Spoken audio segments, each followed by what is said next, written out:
सम्माननीय सभामुख महोदय, माननीय सांसदज्यूहरू, आदरणीय खाली कुर्सीज्यूहरू,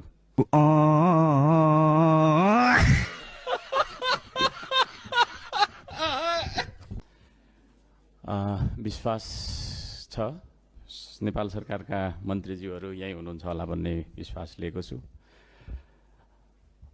रकमान्तर गरेर 1 खर्ब रुपैयाँ चाहिँ हामीले सीमामा तारजाली लगाउनका लागि विनियोजन गरियोस् भन्न चाहन्छु र सीमा रक्षामा विदेशी सेनासँग निहत्था लडिरहनु हुने ती नेपाली दाजुभाइ दिदीबहिनीहरूको पोषण तथा पोसाकमा पनि हामीले बजेट छुट्याउनुपर्छ। यो बजेटको दुर्बल पक्षहरूको बारेमा मात्रै चित्रण गरिरहन त्यति मुनासिब हुन्न। यो बजेटको एउटा सबल पक्ष चाहिँ मलाई के लाग्यो भने विविध कोषहरू यहाँले राखिदिनु भएको छ, त्यहाँबाट पर्याप्त मात्रामा हामीले चाहिँ नि पछि नयाँ योजनाहरू पनि थप्न सक्छौँ भन्ने विश्वास मैले लिएको छु। शिक्षा तथा खेलकुद